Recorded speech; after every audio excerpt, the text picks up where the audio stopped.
Lake Tahoe straddles part of the state line between California and Nevada and has become an important recreation area in the northern portions of both states.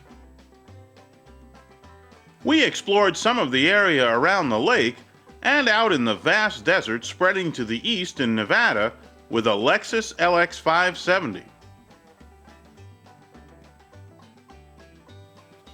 Perched between the main Sierra Nevada range and the Carson Range at an elevation of more than 6,200 feet, Tahoe is the third deepest lake in North America, with a maximum depth of over 1,600 feet.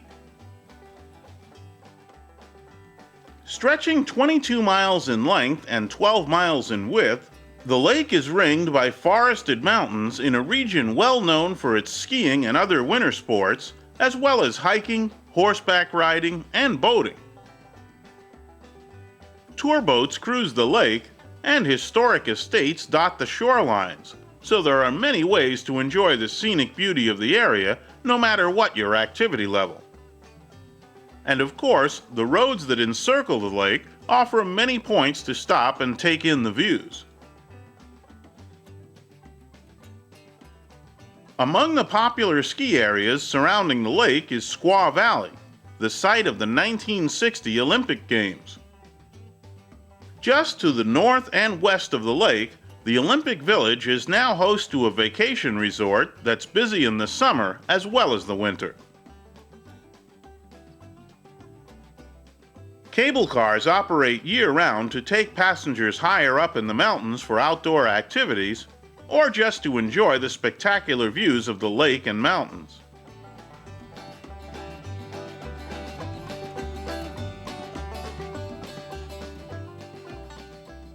At the south end of the lake, in State Line, Nevada, casinos and hotels line the highway, offering opportunities for big-name entertainment, gaming, shopping, and a wide variety of dining experiences. For that kind of action, you can also head down the hill to the city of Reno and all that it has to offer. The hills and curves of the roads around Lake Tahoe presented no challenge at all to the power, handling, and braking ability of our Lexus, and it made a very nice place to view the great scenery. A bit south and east of Reno, Virginia City preserves some of the Wild West history that brought this area into prominence. Gold and silver mining activity from the Comstock lode brought nearly 30,000 residents to Virginia City in the 1870s and led to riches that helped build the city of San Francisco. Luminaries of the day like Mark Twain and Bret Hart called the city home at one time and helped to spread the area's fame throughout the country.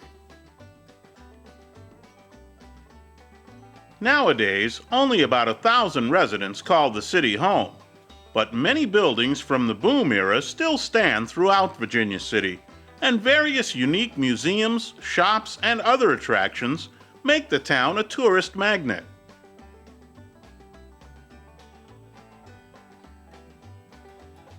We then headed farther east to get off the beaten track and to explore some much more desolate remains of mining days, and much earlier than that, in the Shoshone Mountains.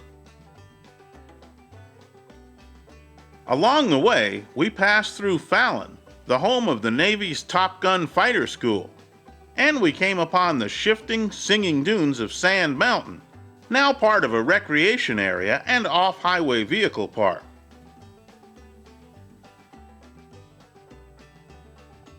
The town of Grantsville had its beginnings in 1863, when gold was first discovered there. About 50 people moved to the area, but the claim they worked quickly ran out and it became a ghost town until 1877, when the Alexander Company arrived on the scene and bought out the remaining claims. A mill was built and mining activity was renewed with about 1,000 residents moving to town. By 1881, Grantsville had more than 40 businesses serving it.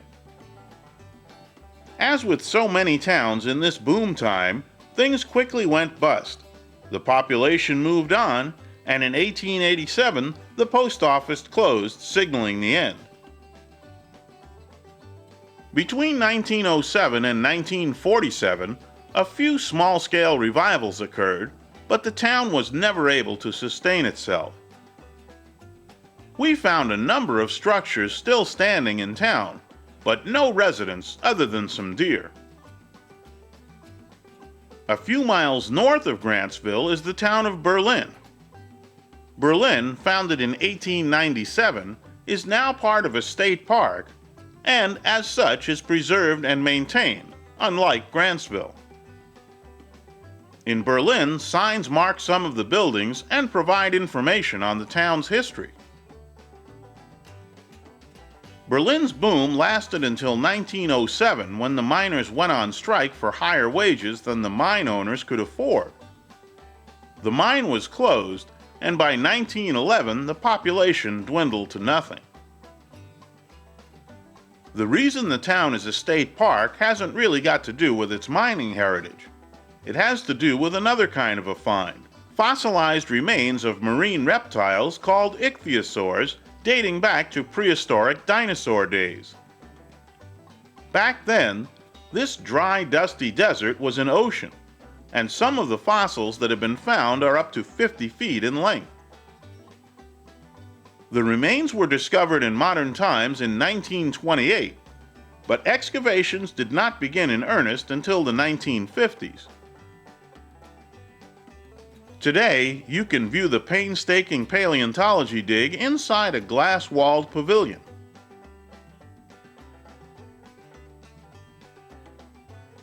Our Lexus LX 570 was just as at home on the rough, dusty trails lacing through the old mining areas as it was on the smooth highways around Lake Tahoe. Despite all the luxury trappings of the Lexus, it is still a very confident, capable off-pavement vehicle, ready to conquer just about any kind of terrain. In the region we toured, we encountered a wide variety of driving conditions and a wide variety of scenery and activities to enjoy. The LX 570 was fun to drive and kept us comfortable throughout our travels, and made a great trip even better.